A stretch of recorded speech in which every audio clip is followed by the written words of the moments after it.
Good morning all students. आज के इस वीडियो में मैं कवि पद्माकर के द्वारा रचित काव्य रचना जो आपके पाठ्यक्रम में शामिल है उसको पढ़ाने जा रहा हूँ। आज हम रीतिकाल के जो प्रसिद्ध कवि पद्माकर द्वारा रचित बसंत ऋतु के आगमन का वर्णन इसमें किया गया उसके बारे में प्रथम पद्यांश को अपन पढ़ते जा रहे हैं। प्यारे बच्चों, देखिए रीतिकाल के जो प्रसिद्ध कवि हैं पद्माकर हैं, जिन्होंने ऋतुराज बसंत के आगमन पर जो प्रकृति में होने वाले जो परिवर्तन है उसका जो वर्णन किया है, ये बखूबी वर्णन है। उसके बारे में आप जानिए। सबसे पहले आप जानिए इनके मीनिंगों के बारे में। ओरई का अर्थ है कि दूसरी तरह का, ओरई बाती अर्थात दूसरी तरह का, दूसरी तरह का जी। कुंजन, कुंजन का अर्थ है समूह है, अर्थात वृक्षों का समूह है, वृक्षों का समूह है। जब ऋतुराज बसंत का आगमन होता है तो प्रकृति में जो वृक्षों का समूह है उस पर भौर यानी भ्रमर अर्थात भांवरे, भीड़, झुंड को कहते हैं या समूह को कहा जाता है। जो बावरों का समूह है उनकी आवाज़ गूंजती है, गुंजरत मानी गूंजना। अर्थात जब प्रकृति में ऋतुराज बसंत का जो आगमन होता है उस समय जो परिवर्तन होता है और ही तरह का यानी दूसरी तरह का ही एक भ्रमरों का यानी बावरों का गुंजार होने लगता है। आप इन मीनिंगों से छोटा छोटा एक बार भावार्थ याद करेंगे, उसके बाद में अपन व्याख्या करेंगे। ओरई डोर झोरन पई बोरन के हवई गे। और यहाँ जो डोर ढंग होता है, ढंग या तरीका, अर्थात जब ऋतुराज बसंत का आगमन होता है तो प्रकृति में दूसरी तरह का, दूसरे ढंग का ही परिवर्तन हो जाता है। आमर यानी जो आम के पेड़ हैं उस पर बोरन मंजरी यानी मंजर लगने लग जाती है। कहे पद्माकर सू ओरई भांति गलियानी। और कवि पद्माकर कहते हैं कि गली मोहल्ले में भी दूसरी तरह का ही परिवर्तन आ जाता है। क्या आता है कि छलिया छबीले छैल और छवि छवई गए। कि जो नौजवान नवयुवक हैं अर्थात जो छलिया, जो कपटी, जो चंचल स्वभाव के जो नवयुवक हैं वे भी बड़े आकर्षक ढंग से रंग बिरंगे अपनी वेशभूषा धारण करके नवयुवतियों को अपनी ओर आकर्षित करने के भाव में लगे हुए रहते हैं। तो जब ऋतुराज बसंत का आगमन होता है उस समय जो ऋतु में परिवर्तन होता है, प्रकृति में परिवर्तन होता है, वो बहुत ही बड़ा आकर्षक होता है।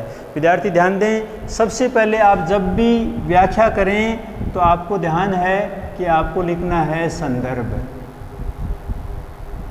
और उसके बाद में आएगा प्रसंग, उसके बाद में आएगा व्याख्या, फिर आएगा विशेष। तो इसी तरह से आपको बोलना है। कैसे?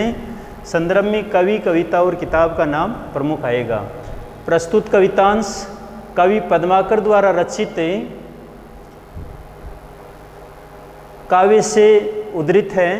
ये पद्यांश हमारी पाठ्य पुस्तक के अंतरा भाग प्रथम से संकलित है। इस पद्यांश में कवि पद्माकर ने ऋतुराज बसंत के आगमन पर प्रकृति में होने वाले ऋतु वर्णन का, ऋतु परिवर्तन का वर्णन किया है। कवि वर्णन करता हुआ कहता है कि जब ऋतुराज बसंत का आगमन होता है तो प्रकृति में विभिन्न प्रकार का परिवर्तन अर्थात दूसरी तरह का ही परिवर्तन आ जाता है। किस प्रकार? कवि कहता है कि जब ऋतुराज बसंत का आगमन होता है तो उस समय प्रकृति में दूसरी तरह का ही, दूसरे ढंग का ही परिवर्तन हो जाता है। क्योंकि जब ऋतुराज बसंत का आगमन होता है तो पेड़ पौधों का जो समूह है उस पर भ्रमरों का यानी भंवरों का, भांवरे समूह के रूप में गुंजार करते हैं। जब ऋतुराज बसंत का आगमन होता है तो पेड़ पौधों पर पुष्प पल्लवित हो जाते हैं। पेड़ पौधों का जो समूह है उस पर भंवरे समूह के रूप में गुंजार करते हुए दिखाई देते हैं। तब ये मान लेना चाहिए कि ऋतु परिवर्तन अर्थात ऋतुराज बसंत आ चुका है। इन्हें ऋतुराज क्यों कहा है कि सभी ऋतुओं का राजा बसंत को कहा गया है। ओरई डोर जोहरन पई बोरन कई के हवई गई, अर्थात जब भंवरे जो समूह में पेड़ पौधों या वृक्षों के समूह पर जो गुंजार करते हैं उस समय दूसरे ढंग का ही प्रकृति में परिवर्तन हो जाता है। जो जोहरन यानी ढंग या तरीका जो ये समूह है पेड़ों का, उस पर पेड़ पौधों के जो पुष्प पल्लवित हो जाते हैं, आम जैसे पेड़ों पर जैसे बोरन यानी मंजरी आच्छादित हो जाती है और उसमें जो मधुर मधुर खुशबू आती है। कहे पद्माकर सू ओरई भांति गलियानी, कवि पद्माकर कहते हैं कि उसी प्रकार जिस प्रकार पेड़ पौधों में खुशबू फैल जाती है और भंवरे बड़े आनंदित होकर के अमर आम के पेड़ों पर लगी हुई मंजरी का रसास्वादन लेते हैं, उसी प्रकार कवि पद्माकर का कहना है कि गली मोहल्लों में भी विभिन्न प्रकार का परिवर्तन आ जाता है। क्योंकि जो कपटी या मतलब छल कपट के स्वभाव वाले जो नौजवान युवक हैं, वे भी अपनी अलग अलग छवि में अपने आप को नए नए विभिन्न प्रकार के वेशभूषा धारण करके और आकर्षित हो जाते हैं। अर्थात नौजवान नवयुवतियों को अपना जो शारीरिक जीवन है वो आकर्षक ढंग से प्रस्तुत करते हैं। कवि पद्माकर का कहना है कि उस समय नौजवानों में भी विभिन्न प्रकार का परिवर्तन आ जाता है, गली मोहल्ले भी परिवर्तित हो जाती हैं, चारों तरफ प्रकृति की खुशबू छा जाती है। इस प्रकार ऋतुराज बसंत के आगमन पर प्रकृति में परिवर्तन पाया जाता है।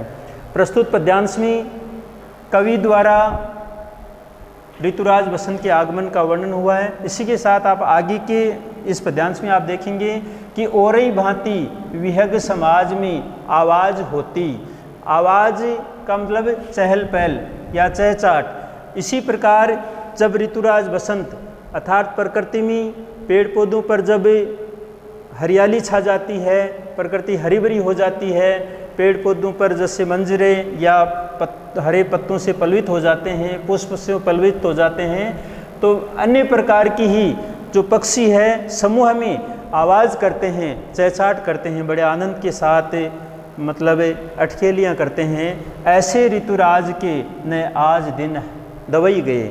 ऐसे में कवि पद्माकर कहते हैं कि इस प्रकार ऐसा लगता है कि ऋतुराज बसंत के मानो अभी 2 ही दिन बीते हैं। ओरई रस, ओरई रीति, ओरई राग, ओरई रंग, जो ही ऋतुराज बसंत का आगमन होता है तो मानो उसके अभी 2 ही दिन बीते हैं, तभी ऐसा लग जाता है कि प्रकृति में पेड़ पौधों पर विभिन्न दूसरी तरह का ही जैसे फलों का रस और दूसरे ढंग का ही जैसे उसमें हरियाली छा जाती है और पेड़ पौधों पर जो पक्षी है विभिन्न प्रकार की चहचाट के साथ अपनी राग ध्वनि और रंग बिरंगे ढंग जैसे अनेक प्रकार के पेड़ पौधों पर रंग बिरंगे पुष्प पल्लवित हो जाते हैं।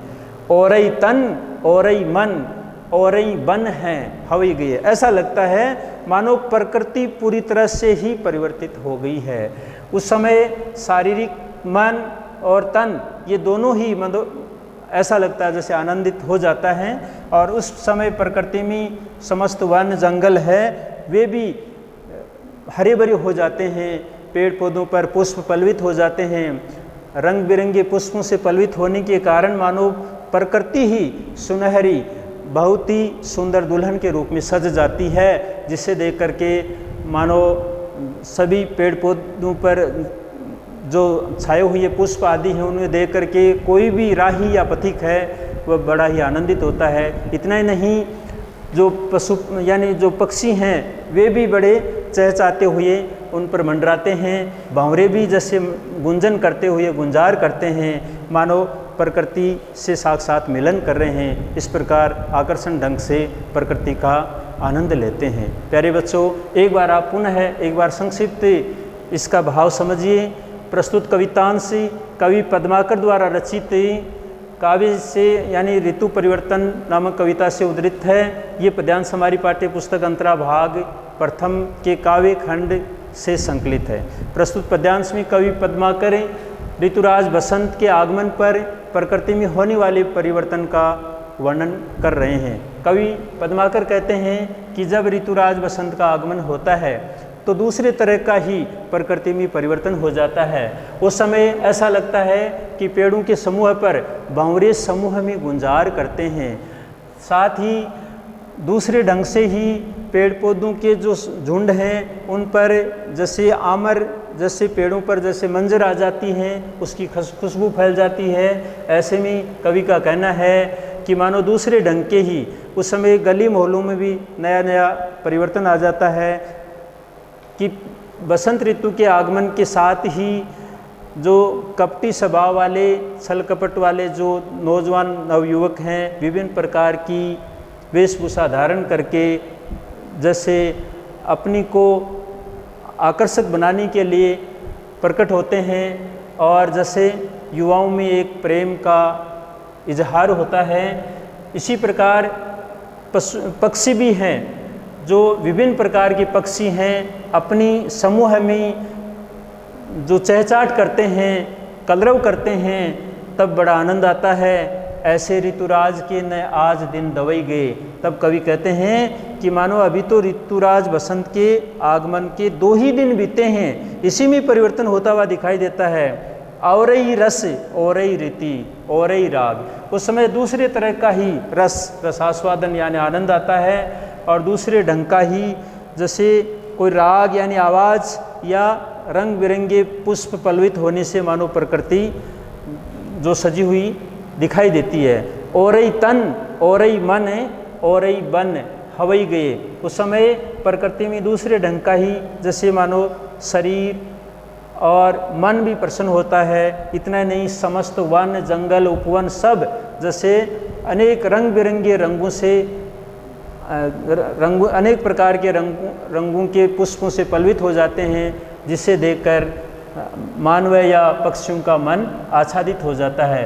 इस प्रकार कवि ने ऋतु परिवर्तन का वर्णन किया है।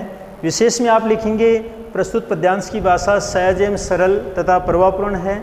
इस पद्यांश में ब्रज भाषा का भरपूर प्रयोग किया गया है।